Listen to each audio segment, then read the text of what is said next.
Hello, this is Dr. Grande. Today's question is, can I analyze the case of Chloe Ayling? Just a reminder, I'm not diagnosing anybody in this video, only speculating about what could be happening in a situation like this. If you enjoyed this video, please like it, subscribe to my channel, and consider supporting me on Patreon. I will put the link to Patreon in the description for this video. First, I'll look at the background of this case. I'll move to the timeline of the crime, then offer my analysis. In March of 2017, Chloe Ayling was a 20-year-old model who lived in South London with her mother and her 2-year-old son. Chloe started modeling at the age of 18 and worked for a lawyer and part-time DJ named Phil Green. Phil owns a modeling agency called Supermodel Agency. Just to be clear, super is describing the word model and not the word agency, so it's not a supermodel agency. Phil was contacted by a 30-year-old man named Lucas Herba. Lucas lived in Birmingham, England, and was a computer programmer. Lucas told Phil that his name was Andre Lazio, and he was arranging a photo shoot for a motorcycle company. The company wanted to book Chloe for a photo shoot in Paris. Phil investigated the company and asked all the questions that he would normally ask to someone who was trying to book a model. For example, what other work did the company do? Where were they physically located? And what other models did they work with? According to Phil, Lucas, who again was using the name Andre, had a credible-looking website and answered all the questions in a way that was not suspicious. Lucas paid the modeling agency £2,000 up front, which may have contributed to the not-so-suspicious designation. Chloe was scheduled for the photo shoot, but after she traveled to Paris, Lucas canceled it. He said that a recent terror attack resulted in his studio being ransacked. He arranged for a prepaid taxi to return Chloe to the airport, but she climbed into the wrong taxi. The driver, of course, wanted to be paid, so Chloe called Lucas, and he met her and the taxi driver to settle the bill. He apologized to Chloe for the inconvenience during their brief meeting. Later, Lucas rescheduled the photo shoot to take place in Milan, Italy, on July 12, 2017. Phil Green once again checked out the studio and concluded it was legitimate. Chloe traveled to Milan on July 11. The next day, she traveled to the building where the photo shoot was supposed to take place. Here's what happened next, according to Chloe. As she made entry into the building, she was accosted by 2 men. One approached her from behind and grabbed her, as the other one injected her arm with a needle. Prosecutors would later say that the 2 men were Lucas and his brother Michael, and that Chloe was injected with ketamine. The men handcuffed Chloe, gagged her, and placed her inside of a bag in the trunk of a car.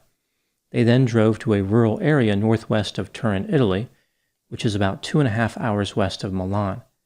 They were in a cabin in the mountains. Even though the area was rural, there were other occupied cabins right next to the residence. Chloe said that Lucas kept her handcuffed to a chest of drawers in a second-story room. He told her that it was his plan to sell her as a sex slave to people in the Middle East. Once the buyers were bored with her, they would feed her to tigers. Lucas told Chloe that he was part of a Romanian criminal enterprise called the Black Death Group. He said that this group was behind this trafficking scheme. Phil Green received an email that was supposed to be from the Black Death Group. The email was actually from Lucas. The email demanded 300,000 euros for the safe return of Chloe. If the demand was not met, she would be sold on the dark web. Lucas also mentioned that the kidnapping would be great for publicity. It could really help out Chloe's career. I find it curious that Lucas added this little extra incentive to pay the ransom.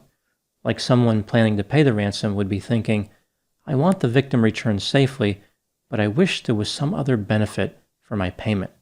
I just want more value for my ransom dollars. Phil Green contacted the authorities.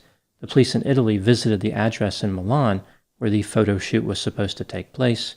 They realized it was never a studio, and they found some of Chloe's clothing.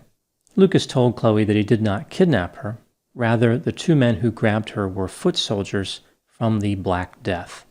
According to Lucas, because Chloe had given birth, she was not as valuable to the tiger-toting Middle Eastern billionaires. The Black Death group was going to have trouble selling her. In addition, he felt as though it was against the kidnapper code of ethics to sell a woman who had a child. As soon as Lucas found out that the Black Death group kidnapped Chloe, he traveled from Rome to rescue her. Lucas talked about how he didn't really want to be part of the Black Death anymore, like he was considering a career change. He was willing to buy Chloe's freedom, but to do it, he would have to raise the 300,000 euros and give the group 20 properties that he owned. If he engaged in this act of generosity, his fate would be intertwined with Chloe's forever. He was risking his life to save her. Lucas didn't want Chloe to get too comfortable just because he was on her side. He told her that the Black Death agents were all around the cabin, therefore she should not attempt to escape. Lucas asked Chloe if she would prefer sleeping in his bed as opposed to being handcuffed to the chest of drawers. She agreed. They slept back to back in the same bed from that point on. Over time, Lucas came up with a new plan. He would release Chloe, and when she returned to Britain, she would pay him £50,000 in Bitcoin. He was just going to take her word for it, like he trusted her to pay. Lucas also wanted her to promote the Black Death as a leading organization in the terror industry. Chloe agreed to these demands. Before Lucas released Chloe, they went together to shop for shoes. They were seen on video holding hands as they left the store. At no point did Chloe attempt to run away or to alert anyone that she was the victim of a kidnapping. She would later claim that she was concerned about the language barrier, like she didn't know if she could communicate that she was in trouble, and she was worried that agents of the Black Death were all over the area. Everyone knows that leaders in the terror industry are exceedingly attracted to high-quality shoewear. The next day, July 17, Lucas took Chloe to the British consulate to set her free. They arrived 2 hours before the consulate opened, therefore Lucas decided that they should eat breakfast together. Witnesses in the cafe said that Lucas and Chloe were laughing and joking. They did not hear the content of the jokes, but I imagine Lucas said something like, "Remember when I said you were going to be eaten by tigers? Good times." After breakfast, Lucas walked Chloe to the consulate. His initial plan was to drop Chloe off, but he decided to go in. After entering the consulate, Chloe told the authorities that Lucas was just a friend. She told them that she had been kidnapped and escaped. She borrowed a stranger's phone and asked Lucas to come to her rescue. The police asked Chloe what his phone number was, but she didn't know it. She eventually told them the story of the kidnapping, but she failed to mention the part about how she and Lucas went shopping together. Lucas was placed under arrest. He had a different story for the police. He said that he and Chloe were in a criminal conspiracy. This was all just a scheme to help boost Chloe's public image. He was trying to assist her with her financial difficulties. Lucas said the idea for the hoax came from a movie titled By Any Means. This film featured a minor celebrity being kidnapped. In June of 2018, Lucas was convicted of kidnapping and extortion. He received 16 years and 9 months in jail, although it was later reduced to 12 years, then to 5 years. If Lucas keeps appealing, he could be released at any minute. Michael was arrested in 2018 and, at the time of making this video, is still facing charges. Prosecutors say that they have DNA and email evidence against Michael. For example, his hair was found in the trunk of the car used in the kidnapping. 3 weeks after the kidnapping, Chloe returned to South London. She immediately gave a press conference in her yard. She told reporters that she feared for her life during the kidnapping. Chloe went on to appear on many different TV shows, including Good Morning Britain. Piers Morgan asked Chloe why she lied to the police about the shoe shopping trip. Chloe was offended by the question. She said it would all come out in the end. Phil Green said that when Chloe returned from Italy, he received a number of requests for her to work, valued at £200,000. Chloe fired Phil and hired a new agent, implying that she couldn't trust Phil because he had booked her for a kidnapping. I guess no supermodel agency would do that, but to be fair to Phil Green, again, the name of his business is Supermodel Agency. He wasn't saying his agency was super. Chloe has traveled all over the world and continued to give interviews. She has had great financial success. Now moving to my analysis. This case has caused a great deal of controversy. Many people believe that Chloe was in on the kidnapping, like she conspired with Lucas to promote her career. Considering that Lucas has admitted to perpetrating the kidnapping, there are really only three theories about what could have happened in this case. Theory number one is that Lucas kidnapped Chloe with the intent of selling her, but Chloe was able to manipulate Lucas into getting arrested. Theory number two is just like theory number one, except what Lucas did was his plan all along. He kidnapped Chloe with the intent of making himself out to be a hero who rescued her. All this was a bizarre attempt to win her affection. Theory number three is that Chloe was in on the plan. This was all done to boost her career. It was a hoax. Now that Lucas and Michael are both in trouble, she has gone on with her life and is enjoying profit from the hoax. The first step in determining which theory is most likely correct is to look at the question, was Chloe truly a victim? There are quite a few reasons to believe that she was a victim, and quite a few reasons to believe that she wasn't. I'll start with the reasons that make it look like she was a victim. The police found no evidence of a conspiracy between Lucas and Chloe. They did not communicate in any way prior to the kidnapping, other than that brief meeting at the airport in Paris. Chloe was friends with Lucas on Facebook starting in 2015, but she suggested that she was pretty liberal about adding friends.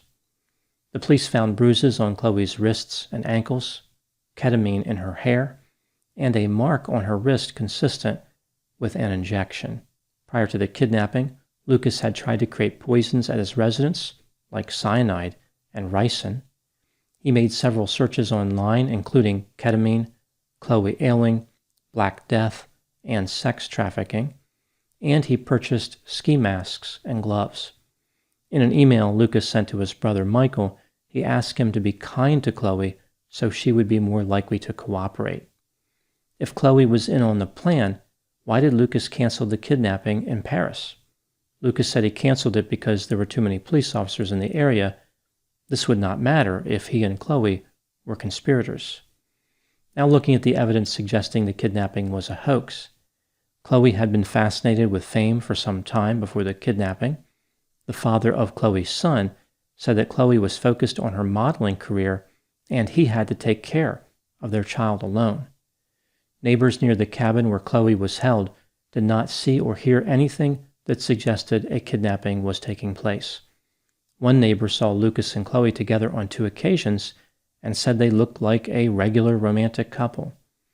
Michael described the relationship between Chloe and Lucas as normal. He said there was no reason to believe that Lucas was kidnapping Chloe. Chloe went shopping for shoes with Lucas and had breakfast with him. She failed to mention the shopping trip to the police. During an interview, Chloe said that she was not offended by people accusing her of being part of a hoax. She suggested that she would not believe her story either if she had not experienced it personally. Some people have argued that Chloe's emotions are not consistent with a kidnapping victim. For example, she doesn't seem to have any emotions. She is incredibly calm and controlled during her interviews. Chloe has not been shy about using her newfound fame for financial gain. When weighing the evidence, do I think that Chloe was a victim? Despite her behaving suspiciously, I think that she is telling the truth. I believe that she was actually targeted by Lucas and there was no conspiracy. This means that theory number 3 is not likely. But what about theories number 1 and 2? Was this a kidnapping gone wrong, or was Lucas trying to impress Chloe the entire time? If this was a normal kidnapping, murder would have been the probable outcome. Considering that Chloe was not murdered, it leads me to believe that Lucas actually planned to play the hero from the beginning. I do not think that Chloe actually manipulated Lucas into thinking that she was interested in him romantically. She acts like she pulled off this incredible escape by outwitting Lucas, but this is the same person who said that she believed Black Death agents were watching her all the time. She said that she believed everything Lucas told her. Chloe can't have it both ways. She can't be a master manipulator and the most gullible person in Europe at the same time. I think that only the latter is true. In my opinion, theory number 2 is the most likely.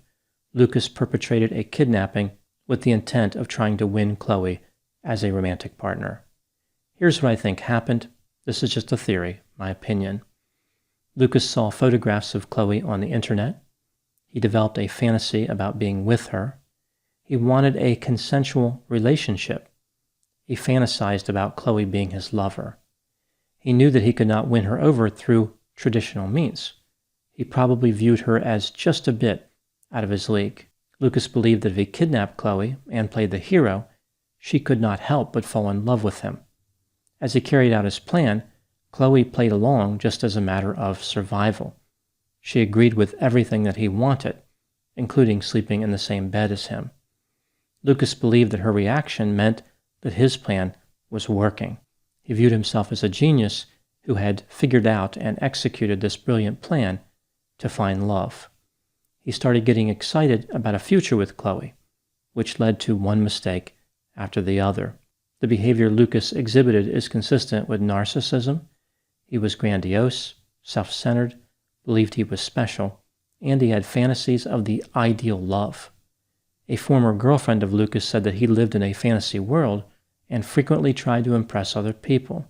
For example, he was a sniper, he was a wealthy landowner, and he owned a massive synthetic chicken feed company. I guess he figured if he couldn't impress people, at least chickens would admire him. Sometimes narcissists try to obtain unrealistic goals through crude and overly complicated plans. They don't have empathy, therefore they don't understand how people are going to react. This led Lucas down the path of executing a very dangerous plan while he treated it like a game. By trying to play the hero, Lucas removed any doubt that he was the villain. Those are my thoughts on the case of Chloe Ayling. Please put any opinions and thoughts in the comments section. They always generate an interesting dialogue. As always, I hope you found my analysis to be as intriguing as a supermodel agency. Thanks for watching.